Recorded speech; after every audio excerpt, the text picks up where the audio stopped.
Well, good evening, everyone. Thanks for coming out tonight. My name's Tom Lanning. I'm the director of the McFarland Center for Religion, Ethics, and Culture here at Holy Cross. The McFarland Center sponsors lectures, conferences, all sorts of special events that help explore questions of meaning, morality, and mutual obligation across the disciplines that we teach here at the college. Today's talk is part of our distinguished series, the Deitchman Family Lectures on Religion and Modernity. We're grateful to John Deitchman of the class of '73 who made those lectures possible. Hard to believe as it is, tonight's lecture is the last of the semester. I'm still getting used to that end of semester idea. But in terms of quality of presentations, I'm happy to say that we're ending on a high note, even if we have to face difficult work before us to confront painful legacies deeply woven into modern Christian history. Tonight I'm happy to welcome Professor Willie Jennings from Yale Divinity School to help us continue to think about the legacies of racism and the meaning of Christianity in light of it. Reverend Dr. Willie Jennings is widely recognized as a major figure in theological education across the country. He's Associate Professor of Systematic Theology and Africana Studies at the Yale Divinity School. For 25 years, he taught at Duke University Divinity School, where he also served as academic dean. Reverend Jennings is an ordained Baptist minister, as is his wife, Reverend Joanne Brown Jennings, and they've served together for many years as interim pastor in several congregations in North Carolina. His 2010 book, The Christian Imagination, Theology and the Origins of Race, has been called a theological masterpiece and won an American Academy of Religion Award for Excellence and a Grawemeyer Award in Religion. Last year, he published a commentary on the book of Acts titled Acts, a Theological Commentary on the Bible, which won the Reference Book of the Year Award from the Academy of Parish Clergy. He's authored dozens of scholarly essays and reviews on liberation theologies, cultural identities, and anthropology. Professor Jennings' talk this evening is titled, Finding the Essence of Christianity in Racial America. So please join me in welcoming Willie Jennings.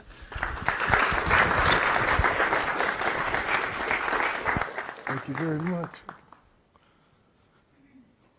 Thank you, Tom, for that wonderful introduction. Good evening, everyone.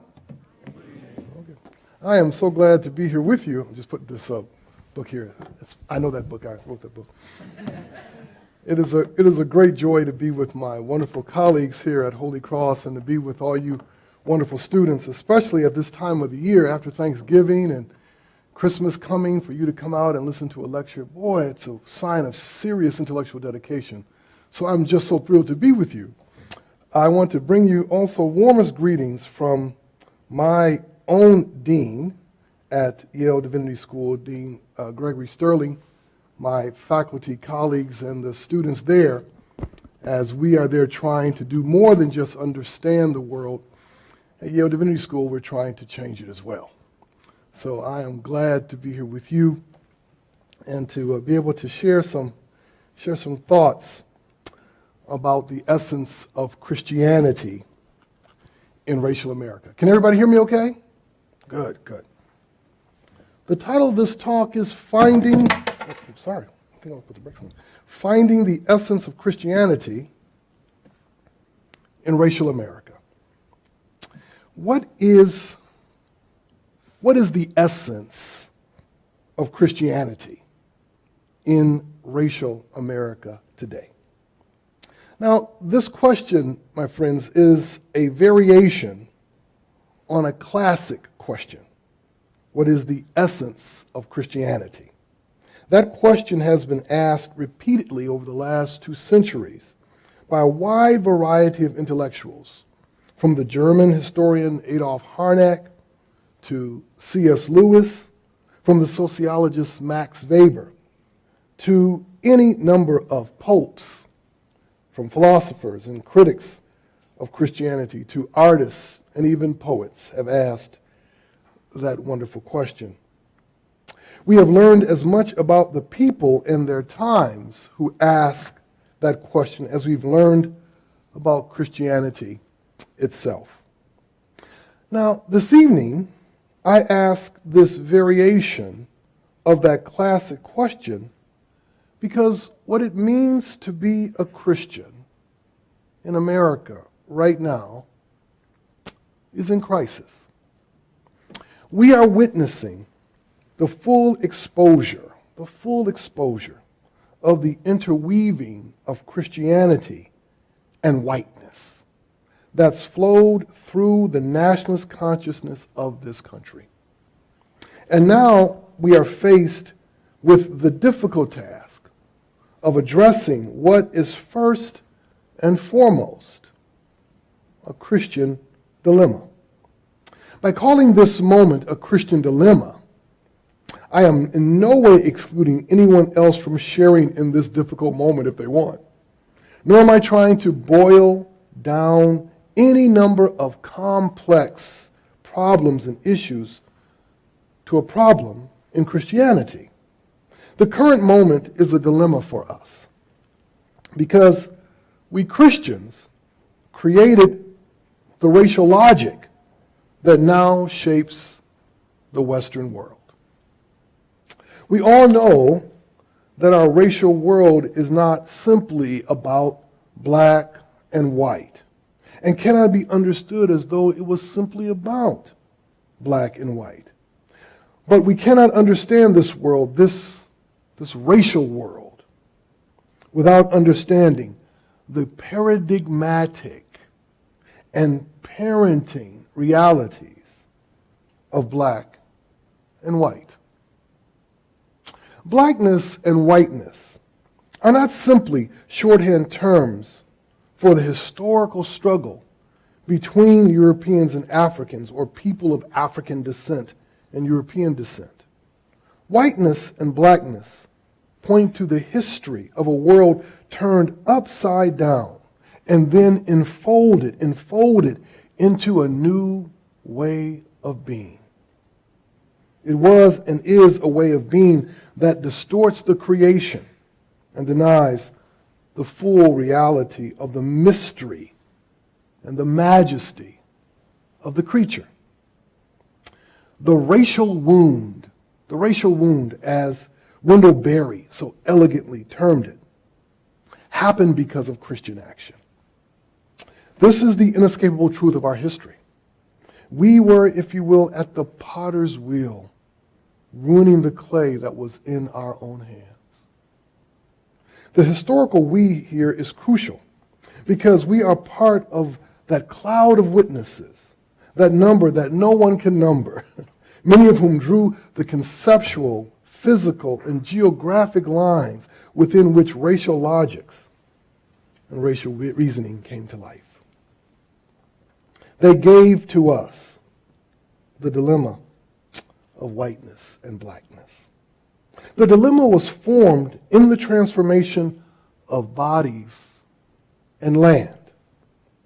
You see, Christians who came to the New World separated people from land, separated identity from place, separated connectivity from relationality, and turned the world and its multiple beautiful peoples, turned the land and its multiple beautiful forms of life all into what we know so well, all into commodity form.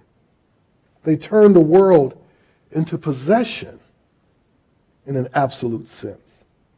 They not only made the world and its people sellable, but they taught us to see the world in fragmentation and in enclosure. In fragmentation and in enclosure. What is private property, if not the victory of fragmentation and enclosure? What is race, if not the victory of fragmentation and enclosure? They are two sides of the same coin. Racial vision profoundly distorted our sense of connection and relationality with the earth, with animals, and with each other. Racial vision has made it almost impossible for us to sense our boundedness to other creatures and even to the earth itself. It has hollowed out our sense of deep belonging to one another by replacing that sense of belonging with a vision of racial belonging, far more palpable and powerful than Christian belonging. You see, the Christianity we inherited is profoundly distorted. And the Christianity we inhabit lives comfortably in this diseased sense of belonging. I want you to hold on to those words. This diseased sense of belonging. Now, back to the question. What is the essence of Christianity? It is a revolutionary form of life together with God, formed around the body of Jesus, that reshapes our sense of belonging and re-narrates the fundamental story we live by. It is a revolutionary form of life. But that is not the essence of Christianity in racial America right now. The essence of Christianity in America is a form of life that lives comfortably in its geographic and emotional segregation, unmoved by the violence all around us, and reconciled with its forms of racial belonging. So now we are in desperate need of a spiritual practice that would draw us back into the essence of Christianity. By drawing us back into, or should I say, into a reality of belonging, stronger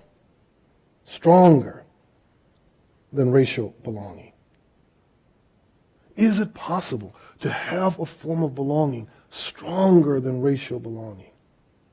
You see, we need a spiritual practice of belonging that we commit our lives to, that is rooted in the triune life of God, that is rooted in a pattern of belonging that takes seriously God's desire to draw us together into the divine life, to partake of God's own body and blood, and to be filled with the Spirit of the living God.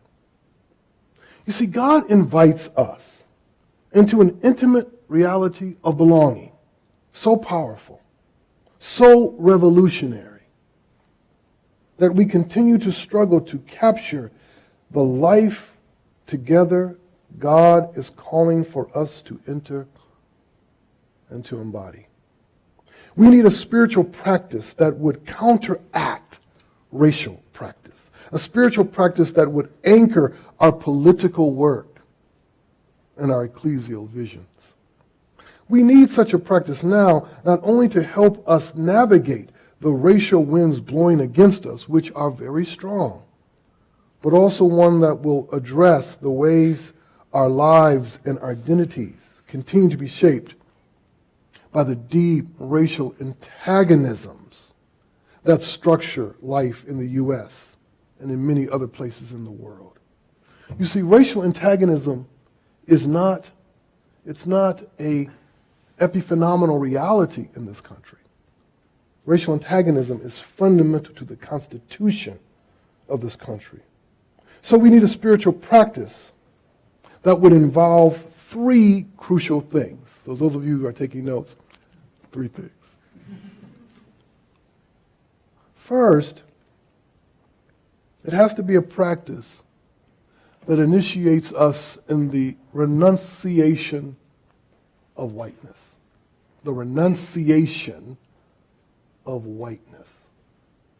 And then second, it would initiate us in the humility of a learner. The humility of a learner. And then third, we would be initiated in a desire for life together that must be registered geographically. A life together that must be registered geographically. Three things: the renunciation of whiteness, the humility of a learner, and the desire for a life together on the ground. So let's come back to the first, the renunciation of whiteness. You see, early Europeans inherited theological visions that already housed the symbiotic tropes of whiteness and blackness, that trafficked in the ideas of good and evil, light and dark, life and death, all of it within theological language. With the colonial period, however, that reciprocity of white and black would also house a theological way of seeing that formed ideas about the true, the good, the beautiful, the noble around bodies designated as white. You see, whiteness emerged as the ground for the universal.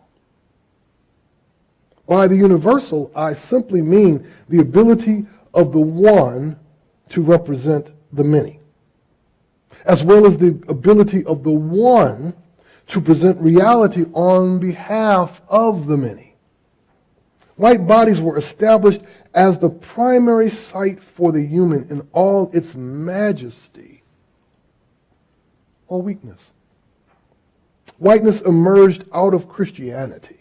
That's the important thing to hold on to. And unleashed a power that is yet difficult to comprehend unless one understands that Christianity always invokes comprehensive vision. Christianity always invokes comprehensive vision. What do I mean by that? Well, anyone and everyone may be seen through the lens of sinner and saved, the lens of faithful or faithless.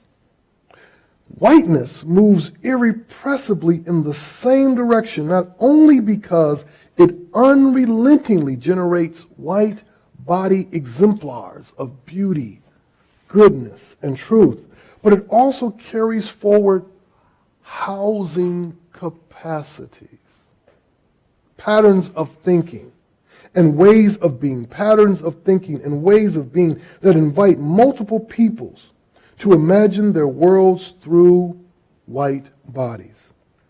And for a myriad of historical reasons, we have not had the conceptual ability, my friends, the conceptual ability to name whiteness for what it is. Not a particular people, listen carefully, not a particular people, not a particular gender, not a particular nation, but an invitation, a becoming, a transformation, and even an accomplishment. It was an accomplishment sought after by immigrant group after immigrant group coming to these shores, hoping to strip away their ethnic past and claim an American future. Whiteness was and is a way of being in the world and a way of seeing the world at the same time. A way of being in the world and a way of seeing the world at the same time. Whiteness is not a given. It's not a part of creation. It didn't drop down from the sky. There's no such thing as a white biology. No one is born white. Whiteness is not a given. It is a choice. Whiteness is not the equal and opposite of blackness. Whiteness is a way of imagining oneself as the central facilitating reality of the world, the reality that makes sense of the world, interprets, organizes, and narrates the world. And whiteness is having the power to realize and sustain that imagination. The power to realize and sustain that imagination. To achieve whiteness is not to become European or the strange designation called Caucasian, which, as you probably know, from its beginning in the mind of the gentleman Frederick Blumenbach, was an aesthetic designation. Anyone can form their life toward the goal of achieving whiteness. Whiteness positions people to imagine themselves from the plateau of imperial possibility. That is, that they may have what they want and be in control of their world. So how is it possible to renounce whiteness, Dr. Jennings? I'm so glad you asked me that. The real question is, why would anyone want to renounce whiteness if it is the achievement that so many in this world have desired and strive to yet have and maintain? But that is the point. Whiteness must be maintained for it to exist. It must be sustained. It must be sustained economically, politically, militarily, and geographically. The renunciation doesn't begin with a speech act. It does not begin by saying, I am not white, or I don't want to be white or become white. The renunciation begins for us with claiming, we Christians claiming our identities as Gentiles who have accepted the story of another people as true, who have accepted the God of another people as our God. It begins with the recognition that we are what the theologian M. Sean Copeland calls a thinking margin. That's a great phrase. A thinking margin. We remember, as the writer of Ephesians tells us, that we were outside the covenants of promise made to Israel. We were without God and without hope in this world. That's what we were. But the gracious God of Israel, made known to us in Jesus, has brought us near. You see, renunciation begins with renouncing what we have never fully learned. That we are a people who came from the margins, who were never in control of the story, and who remember what it feels like to be included, brought into the center only by the life of one of Israel's children. So renunciation means that we choose to remember the reality of inclusion that is at the heart of our faith, and that inclusion is our way of life. We not only choose those at the margins of society, because from the margins our faith came to life, but we also pay attention to the ways whiteness constructs the margin. You see, renunciation must also include careful analysis of the particular ways whiteness sustains itself in and around us. Whiteness, you see, always aims at racial invisibility and ignorance. Always. Racial invisibility and ignorance for the sake of control. It creates neighborhoods, schools, campuses, educational experiences, social settings that normalize the control and or absence of non-white bodies. Renunciation means that we press against that exact control and that absence. It means we push against those processes, economic, political, social, intellectual, and geographic, that help to preserve a world where whiteness is at the center and everything else exists in its service. To move against this energy to center whiteness requires we allow ourselves to sense it. We have to allow ourselves to sense that energy and then choose a different place to imagine our work and our lives.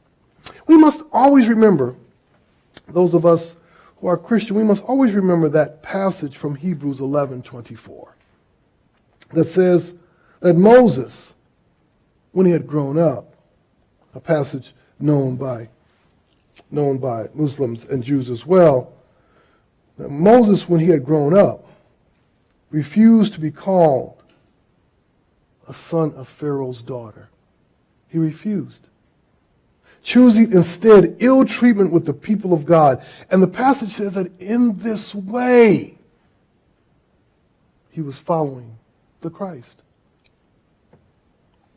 So the work of renunciation aims at offering us an alternative vision to racial vision. That is, a vision of a Gentile who lives by the grace of Israel's God come to us in Jesus Christ.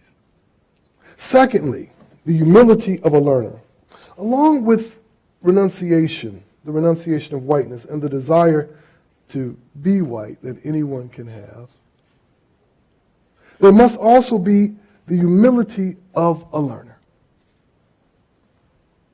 In order to combat the racial condition of the West, we need a spiritual practice that takes on the humility of a learner as a way of life. The humility of a learner as a way of life. You see, we are the inheritors of what I have called a pedagogical imperialism. A pedagogical imperialism buried deep in our Christianity, which has denied the reality of a God who delights in learning. God delights in learning of God's own creation. And in Jesus, God learns. Jesus learns, and he teaches. His teaching, however, is embedded in his learning. It is precisely this deeper reality of incarnation in relation to making disciples that Christians lost.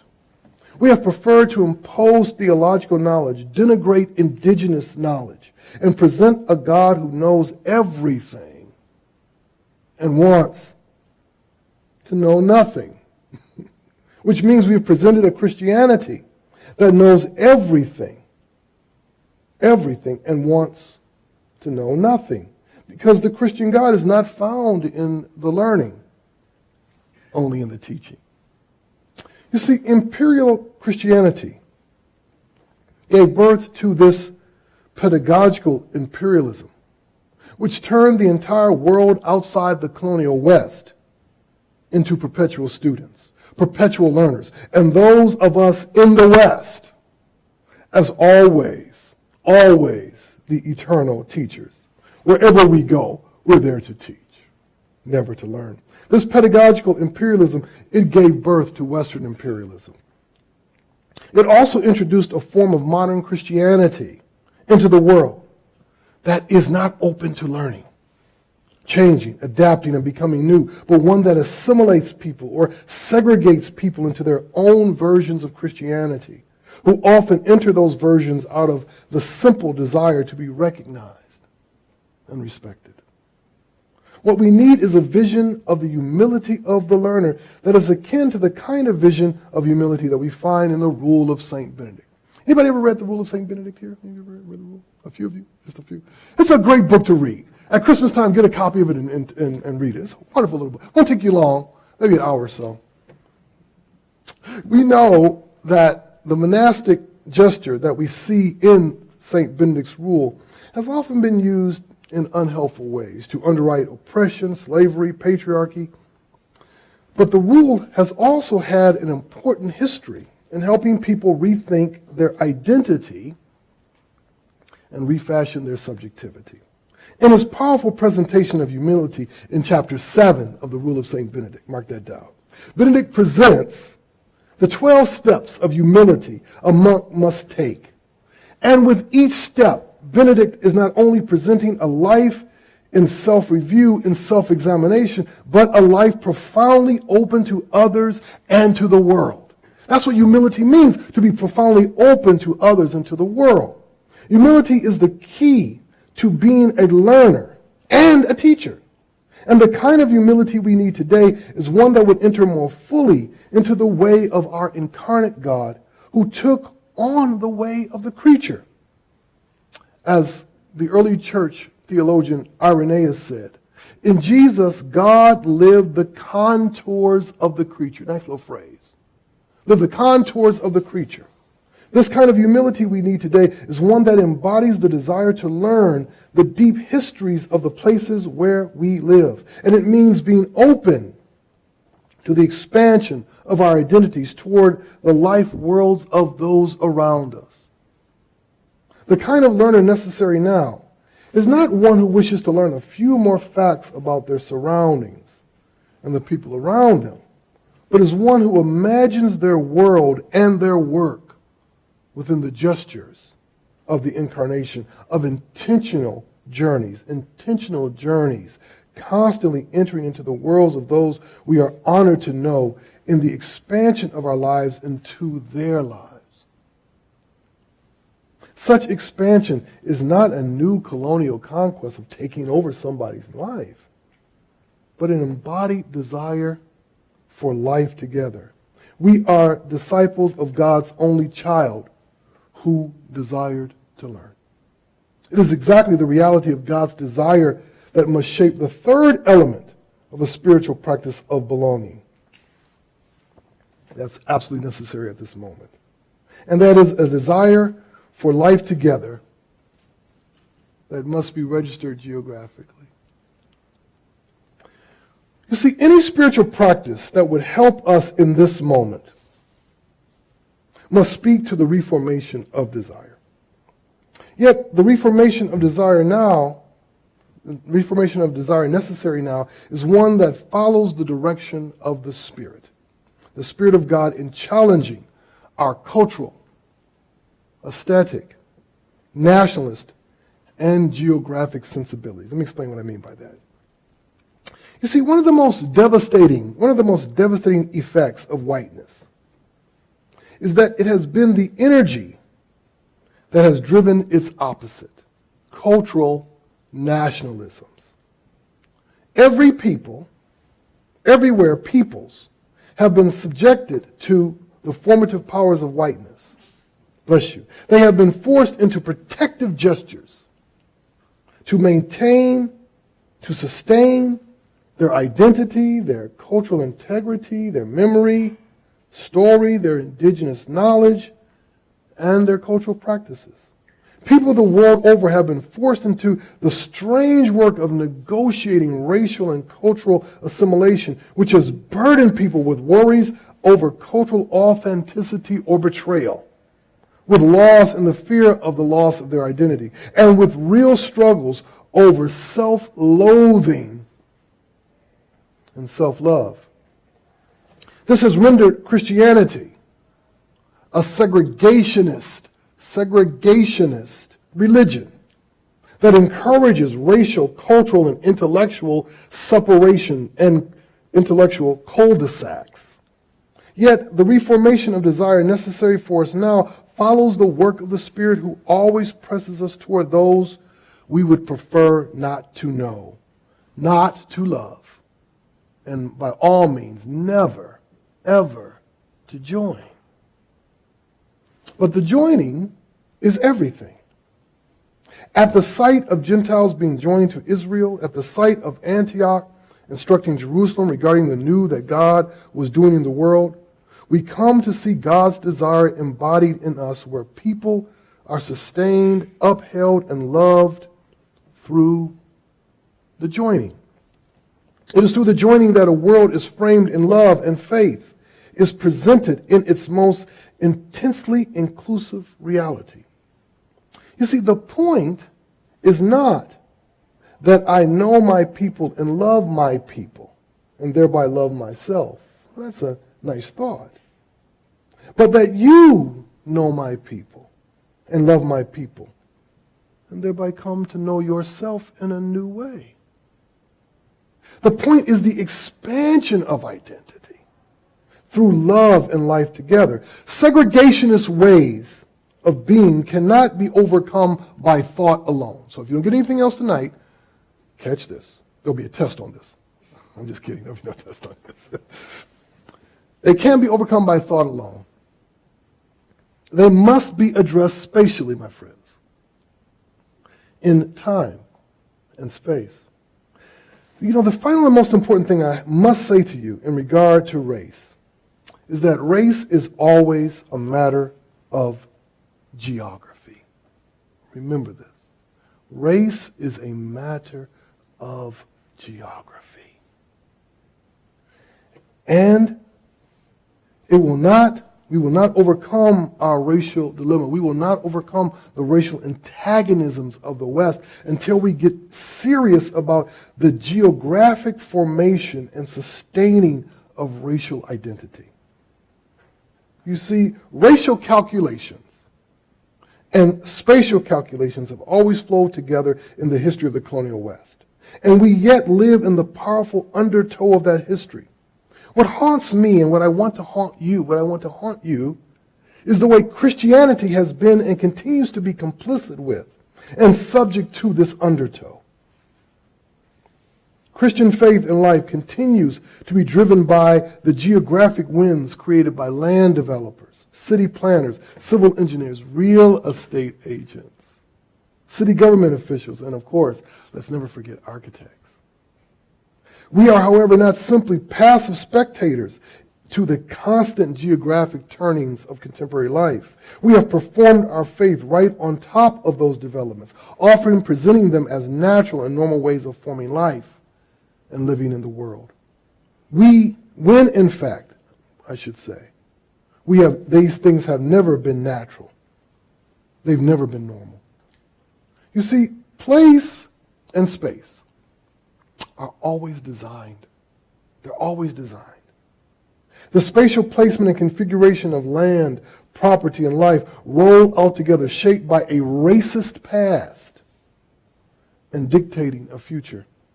Like most of you, dare I say all of you, I was taught not to see what was in plain sight, that my world was configured by segregated spaces.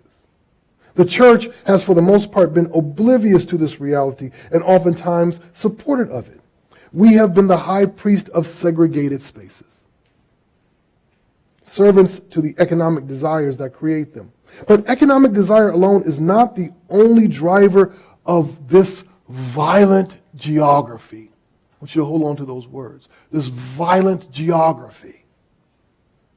We live always in the wake of that energy that drives what I call geographic whiteness, with its desire to create communities that normalize white dominance.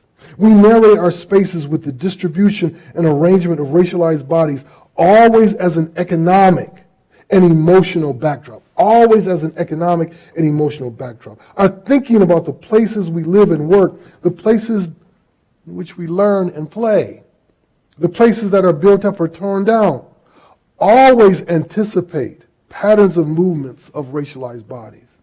Our geographic senses, all our geographic senses, are haunted by racial anxiety. The struggle to control land, dear students, the struggle to control land and space and establish geographic whiteness is the deepest untold story of American history. And you need to know that story. The struggle to control land and spaces and establish geographic whiteness is the deepest untold story of American history. But that history marks almost every square inch of this country. Of course, it is not that this country, city after city, town after town, was developed and then enacted racial segregation. Segregation has been a fundamental engine that informed and yet informs the planning, building, zoning, and organizing of life flows of places. We yet live in the geographic history that we did not create. We follow the patterns that have established habits of fragmentation and isolation that teach each of us to be oblivious to what is going on around us. We have normalized the absurdity of grotesque disparity in quality of life, separated only by a few miles or even a few yards. But the answer is not a few more mixed neighborhoods. That's a joke, but you guys will think more about it. What is needed is a new way of imagining social life. A new way of imagining social life by reimagining geographic life. I think there are three things that must be done. First, we must learn and tell the truth of the place. Wherever I go, whether it's churches or schools, universities or colleges, I like to encourage people to learn the history of their place. What was here before this illustrious school? Who lived here? Who was moved in order for this place to be built here? But there's a wider story that we must learn, and that's the story of the city or town that we live in.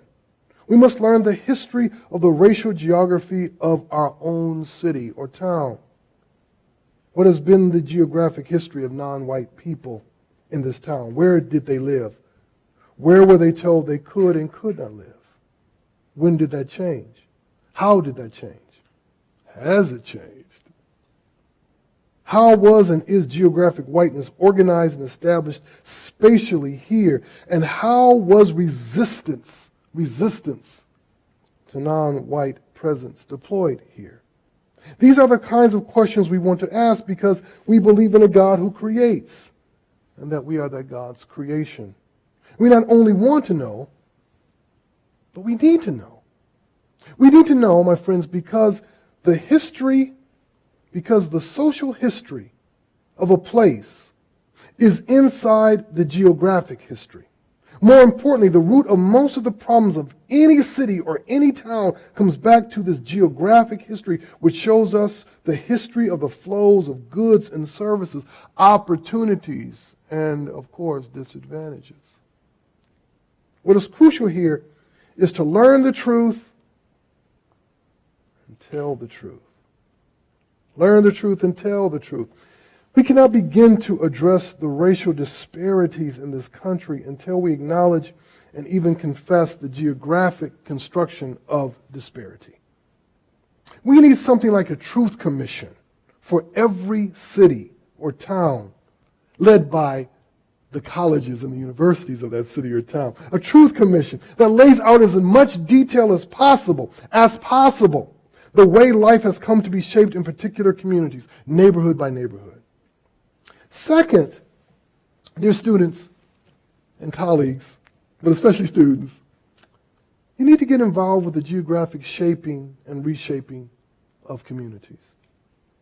I would love to see, especially students, and faculty too, but especially students, start asking questions about the placement of buildings, the formation of neighborhoods, the designation and mapping of spaces, zoning policies, real estate operations, the plans of land developers, all of that. Such questions and reflections should be a fundamental part of the curriculum of both church and academy. We should invite everyone into discussions about the morality of geographies, asking whether we are perpetrating a violent geography by seemingly benign land development decisions. Immediately, these matters are very complicated, but the absence of a moral compass and the absence of universities and colleges and the faculties and students from those wonderful institutions, their absence in those discussions continues to have devastating effects on the lives of so many people. The compass that drives these matters now is controlled by local political economies, calibrated to race and racial ecologies, calibrated to the market. We need to invite people to imagine and build toward new forms of community and habitation that reverses violent geographies and challenges geographic whiteness. You see, so many colleges and universities across this country have become little bubbles. They exist in communities, but they really don't exist in communities. They are little bubbles. And what's going on outside their little bubble, very few students, very few faculty, very few staff know.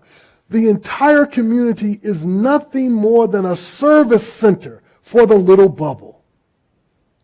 And so it doesn't matter what kind of radical and important and transformative and life-changing ideas are being shared in the little bubble if the community around it is not being affected. What's happening there, students are being trained and formed to think radical thoughts, but to live in ways that are utterly status quo in other communities.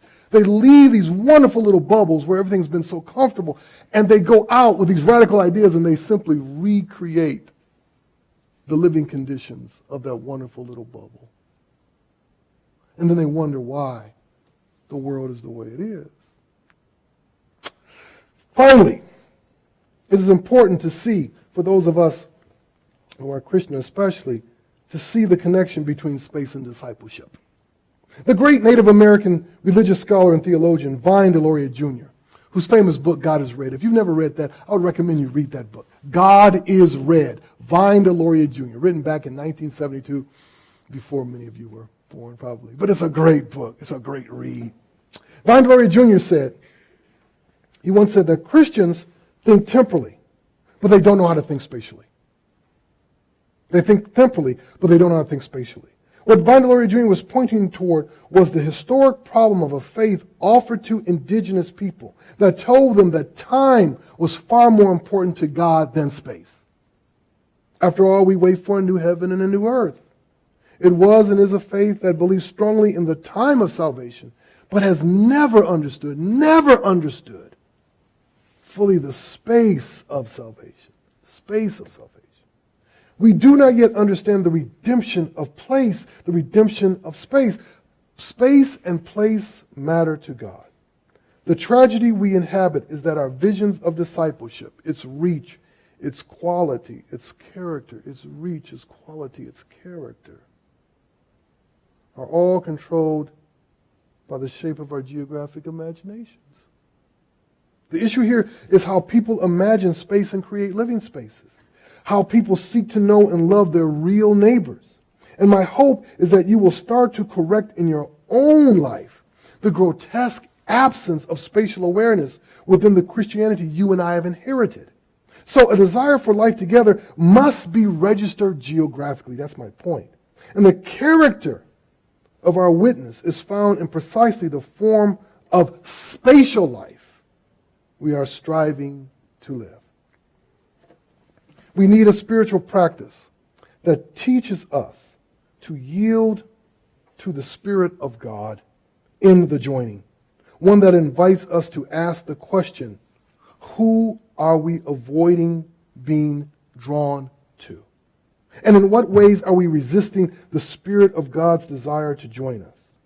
So I am suggesting a spiritual practice, or maybe a set of spiritual practices, that cultivate a sense of belonging, that it might challenge the power of racial belonging in us. These three aspects, the renunciation of whiteness, the humility of a learner, and a desire for life together to be registered geographically, are crucial for a new spirituality of belonging and for once again, finding our way to the essence of Christianity. Thank you very much.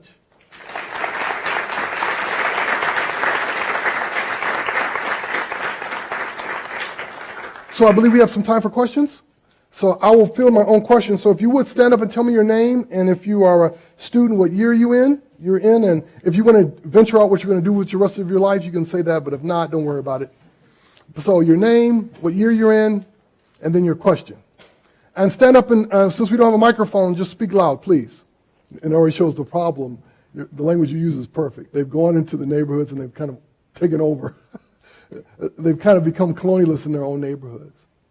Well, I want every university to be a good, not just a good neighbor, but to see itself as a guest in a community, not the host. One of the great problems for so many colleges and universities is that they see themselves as the host and the neighborhood and everyone around it as the guest. And so the history of the community is not really important to them. What's important to them is their own history. And the future of the community is important to them as their own future, right? As opposed to it being the opposite, that they're inside of a larger future. So what I would love is for every school to involve its students in a deep pedagogical practice of learning how to connect with a place. You see, you're going to all graduate, and maybe you're not going to go back to where you're from, but even if you do, one of the great challenges is when you go to a place, is how do you enter a place? How do you become a part of it? How do you learn its history? How do you learn how to listen to a place, both spiritually but also materially? What's going on in the place? And one of the great tragedies is to have really highly educated, powerful people who are utterly oblivious to place. They move to a place and they look for their usual things. My Starbucks here, my whatever the other place, my Forever 21 there. So they look for their usual places, and that's their living. And when you ask them, what's the history of this place? I don't know. Who lives here? I don't know. How does this place feel? What does it sound like? How does it breathe? How does it think? None of those things ever connect. But of course, my point, for those of us who are Christian, that's utterly wrong. We have to connect deeply. And my point here for us is that you ought to press your professors and your administrative leadership at the school to make possible the opportunity for you to learn such skills of how to connect with place. And then you have to ask them questions about your own institution. I don't know anything about Holy Cross, so I'm not picking on anybody, so I can just. But you have to ask questions about your own institution. How much of the history of here do you know? What peoples were here before the school? What animals? What trees? How did this place come to be? Who was displaced? Who lives here? Who has knowledge of the history of the place? Are they a part of your community? Are they a part of your teachers? And if they're not, then of course something is terribly wrong. I say that with a smile. Thank you. Thank you for that great question. Another question. The question was, what do we bring to it as a Christian enterprise, as a spiritual enterprise, in terms of knowing the history? Well, the first aspect is, I'm repeating myself a little bit, the first aspect is that it has to figure into the way we educate. That it's not just an exercise floating on top of the education you get, but it's a fundamental part of the education. How to remember place, and how to live in the memories of place, and how to learn from those who bear the memories, both good and bad, and what difference it should make in how you live your life. That's the difference between us. It's not just an academic exercise in the bad sense of the word academic. There's a good sense of the word academic, but it's not just an academic exercise. It's a part of the way we live in the world.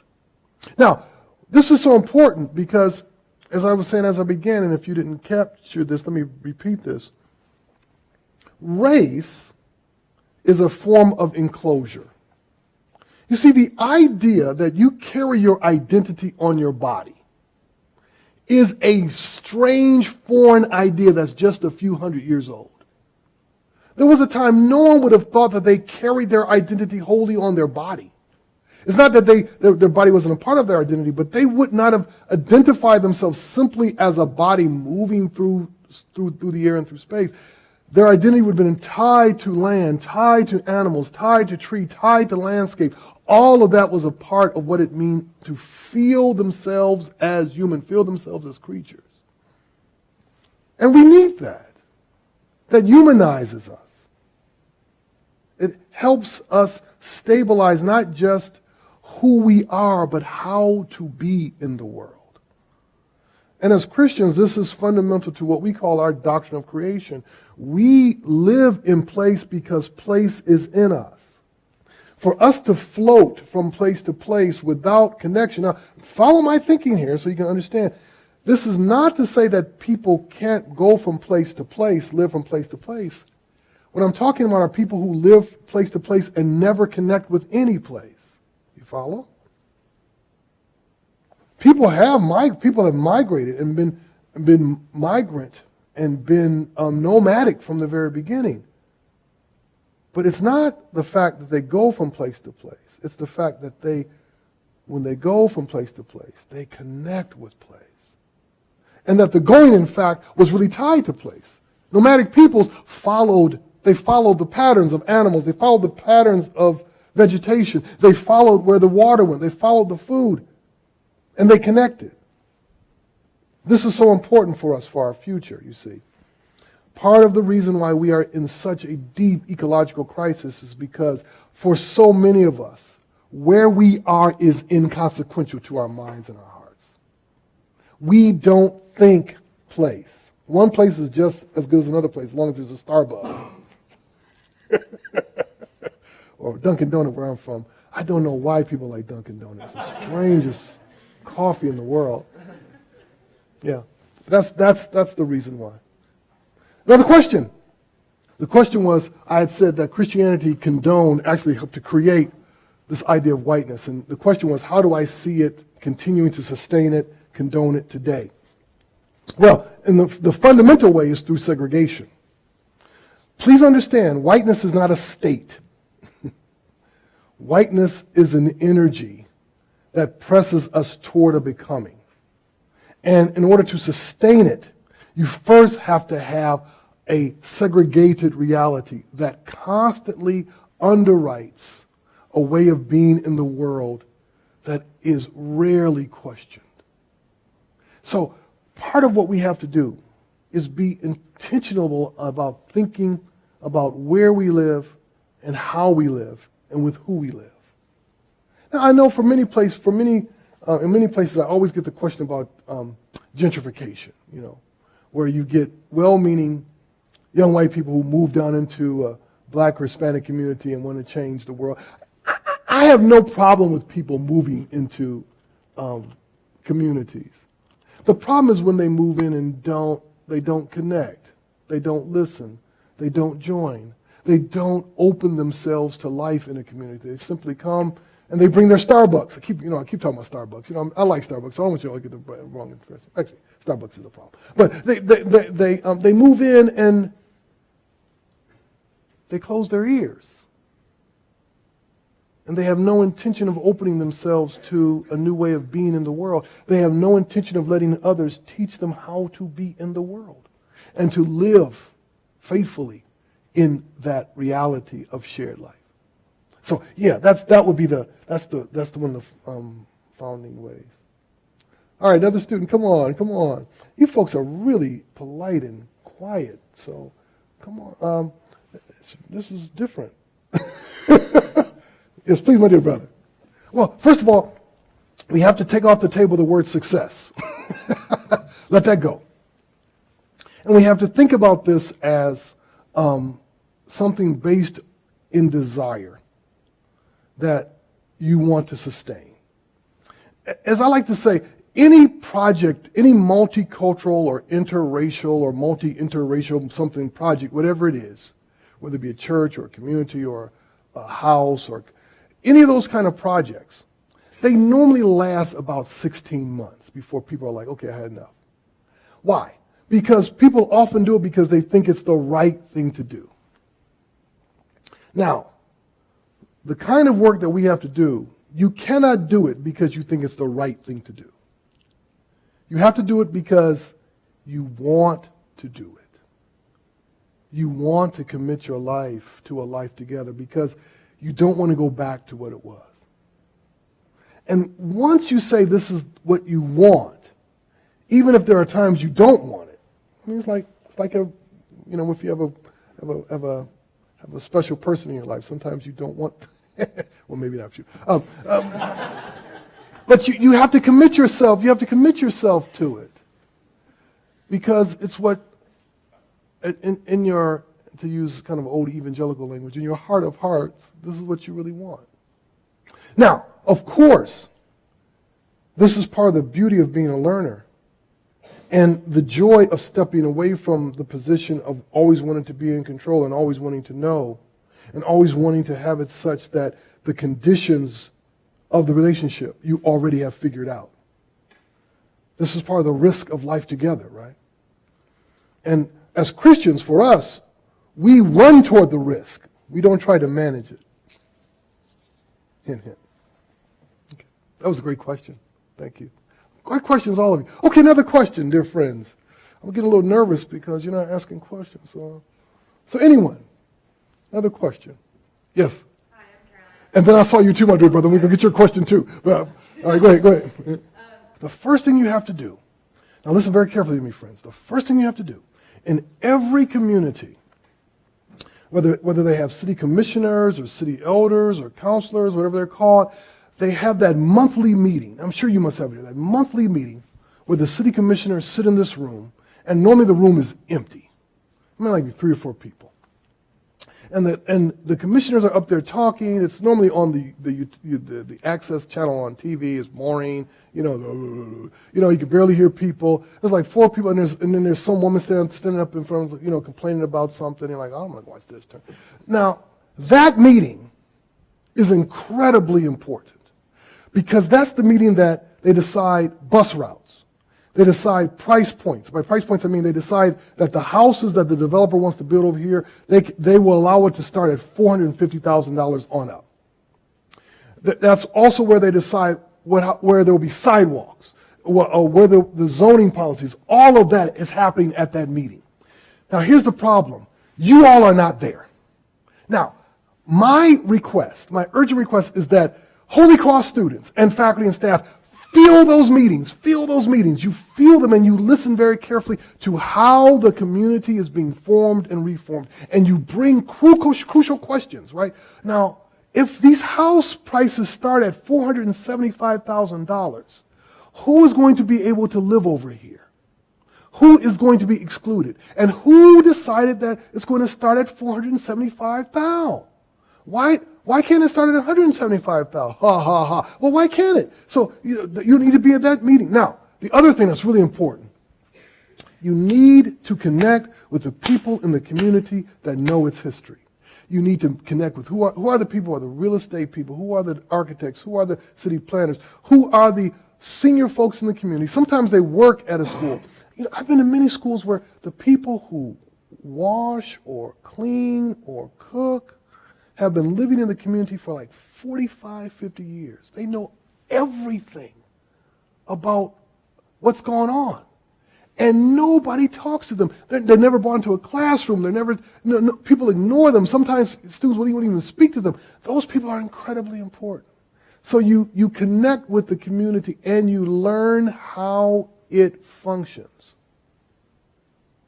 When I go talk to churches, I always tell the pastors and the priests, sometimes the rabbis and the imams too, I tell them, when you first come to an area, you take about a year, and you get a 5-mile radius, and you walk the 5-mile radius around your place, your temple, your mosque, your church. You walk it, and you say, of course you say hello to people, get to know people, but you open your ears and you listen. What does the community sound like when it's happy, when it's sad, when it's anxious, when it's hungry, when it's excited? You should know that. You should know how to find that out while you're in your college educational experience, because when you graduate and wherever you go, you need to be able to do that. So when I meet you 4 years from now and I say, well, you've been living here in Syracuse for 4 years, so tell me, this neighbor, when is the community happy? And if you say, I don't know, then I'm going to say, what have you been doing? I've just been going to work, coming home, watching TV, going home. Okay, got you. Not good enough. Do different. So that's the first thing. I want for students and faculty and staff to breathe the whole community and to allow the community to breathe through the school. Now, of course, there is the major concern that so many students are initiated in at every college these days. And I always have concerns about this, and I want to say this carefully. You see, many students, when they first come to college, they are initiated into geographic fear. That's the first thing they're initiated into in terms of the community. Where to go, where not to go. When to be alone, when not to be alone. Now, safety is important. But if the first lesson of space is a lesson in fear, then every lesson that follows will be hollow. If the first thing you think in the new is to be afraid, then you're recreating the very conditions of the early missionaries when they came to the New World. They entered the New World in fear. And the first thing they did in the New World in fear is to try to change it, to make it their own. That was the impulse. To go from fear to control.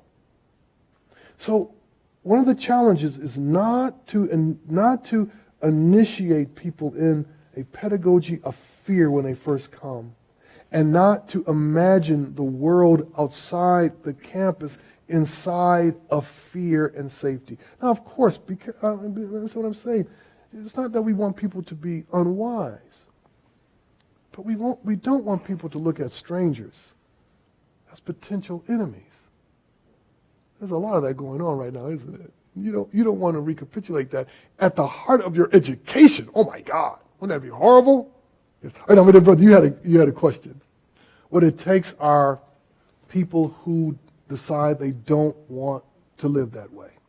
Now, I mentioned that passage from Hebrews about Moses, which is a great little story, that section of it, right? Because the way that passage puts it is that when he had grown up and realized that he was Pharaoh's son, or I should say the child of Pharaoh's daughter, when he realized who he was, at that moment he chose not to live in Pharaoh's house. He chose instead to identify with the people of God. And then it says, in that way, was following the Christ. He made a crucial choice at a moment in which the choice would have been simply to enter fully into the comfort and safety and power of being a child of Pharaoh in Pharaoh's house.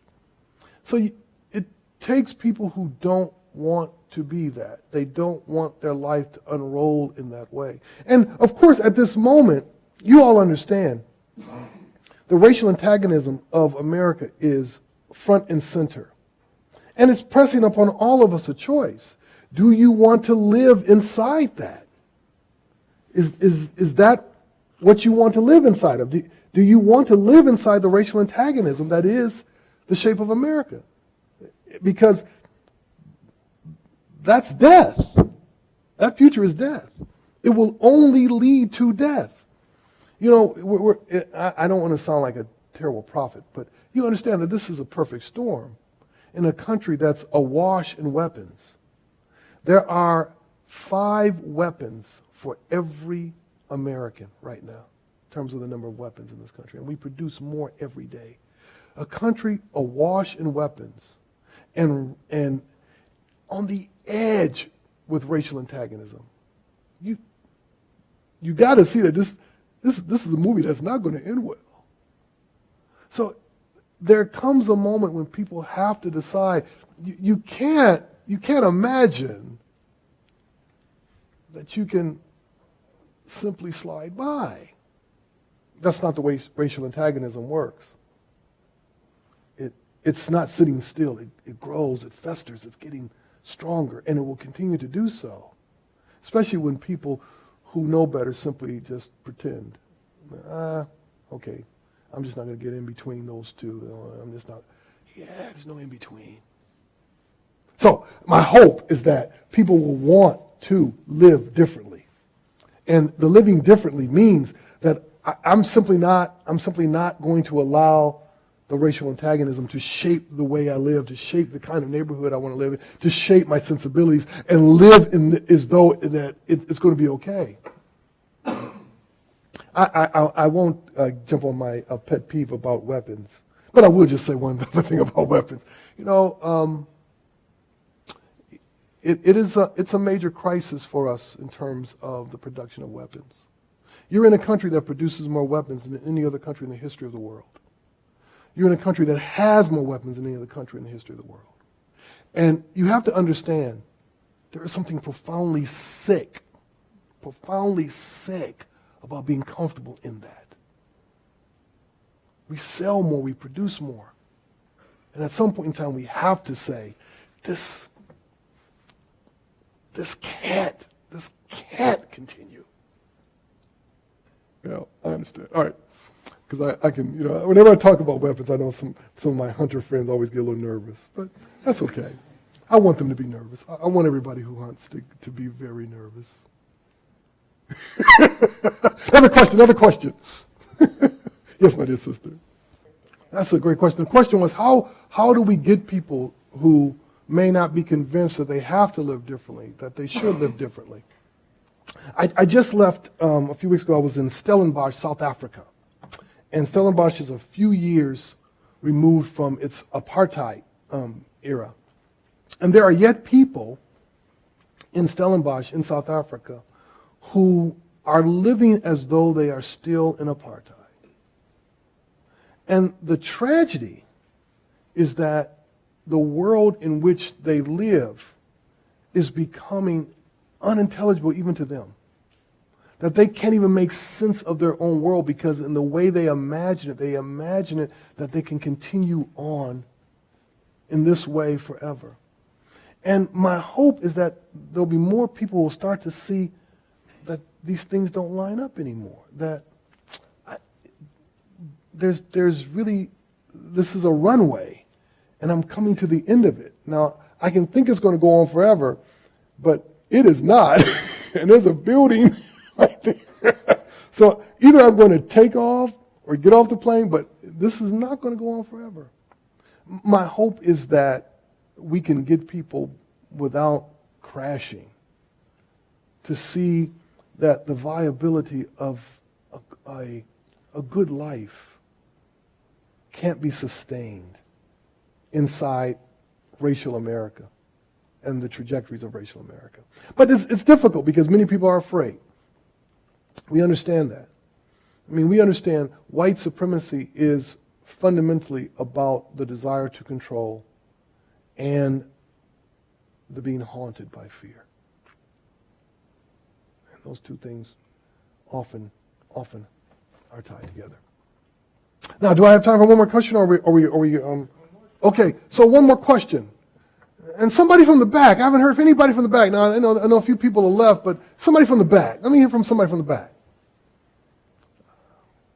Okay, stop looking at each other. Come on. You were listening, so anything. All right, somebody from the middle, then, if no one from the back wants to speak.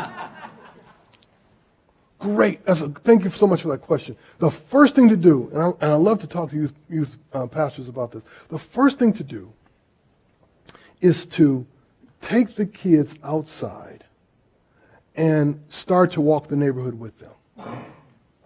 And bring the kids downtown. Most downtowns have somewhere in this, most cities still have this as an ordinance. Most downtowns have what's known as the whole city map. And it's not just a map of the city, it's also what they're supposed to put by law are the developments that are going to happen. Now, some cities have worked around that.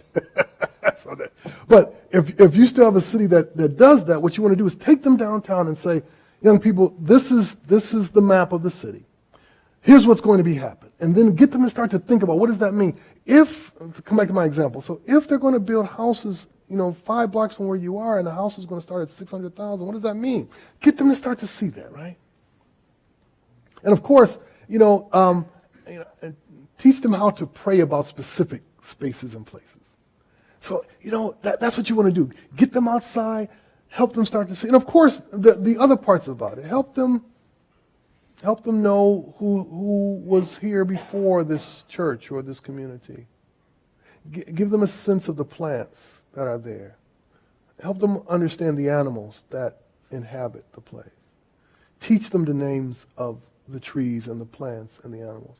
Show them if you can. If you don't know, get somebody else. Show them plants that are edible and not edible. Help them see the significance of gardening. Show them how their lives are tied to place. And you will do them a tremendous favor later on in life that they will come back to. They will never forget that you taught them the name of this tree, that you taught them the difference between these two birds, that you showed them that this is an edible plant and this one is not. They will never forget that. And it will change them. Start there. All right. Well, thank you all for your time. You've been very patient.